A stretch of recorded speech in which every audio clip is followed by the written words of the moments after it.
जी नमस्कार। रउआ सबके पता होई कि हम सुबेरे एगो वीडियो बनैले रही, ओइमे साफ साफ बतैले रही कि आज पोस्टर आवे वाला बा। फाइनली पोस्टर रिलीज हो गइल बा। हमार गौरा हो जौन बा कि माँ अम्बे भक्ति से भइल बा। हम तार लोग के बतावी कि माँ अम्बे भक्ति से आई। हमार गौरा हो कैसेट के नाम बा पावर स्टार पवन सिंह आ शिल्पी राज।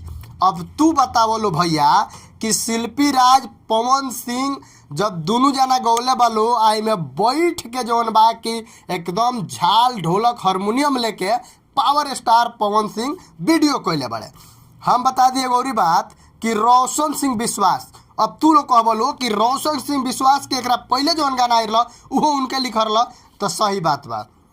रोशन सिंह विश्वास के लिरिक्स बाई में उहे फेर से म्यूजिक डायरेक्टर के सरगम आकाश, यानी पावर स्टार पवन सिंह अब सरगम आकाश के संगे आपन कॉम्बिनेशन बना रहल बड़े। अब तू बताओ भैया कि भोजपुरी इंडस्ट्री में सब लोग के ई लागत रहा कि प्रियांशु सिंह के म्यूजिक आ पवन सिंह के गाना रहे तब अच्छा व्यूज मिलेला, अच्छा गाना जाला। लेकिन ना पावर स्टार पवन सिंह जेकरा संगे चाह दी है ओकरा संगे आपन कॉम्बिनेशन बना के आपन जोड़ी बना के गाना चलवा ली है, काहे कि उ दम कलाकार में बा।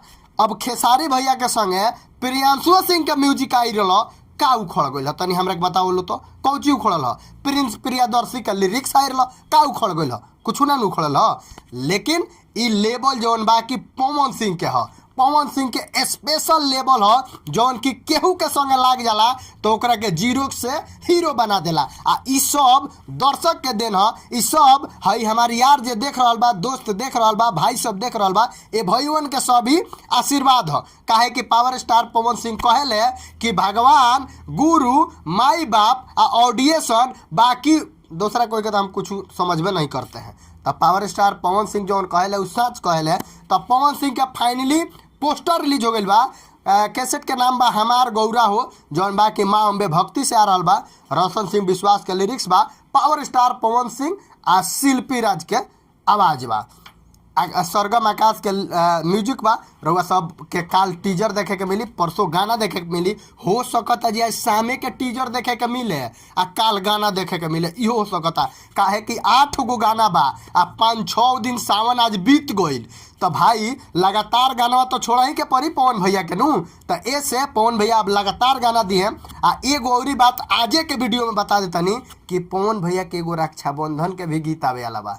तो एकरो खातिर रउआ सब चैनल के सब्सक्राइब कर लेम कि रक्षाबंधन के जैसे पोस्टर आई तैसे हम वीडियो बना कर रउआ लोग के बताएं। बाकी जे भी वीडियो के देखता सब लोग से ये कहम कि भाई तनी सु कंजूसी मत कर लो, लाइक आ शेयर तनी दबा के कर लो आ चैनल के सब्सक्राइब काहे कि भैया उजार का बटन है जे लगावे के बड़ा मन करता तो तनी सब्सक्राइब करी लो आ तनी वीडियो के खूब ज़्यादा शेयर करी लो तो तनी देखा दिलो कि पावर स्टार पवन सिंह के टीम में कितना दम बा। बाकी मिलता है अगला वीडियो में, तब तक खातिर नमस्कार।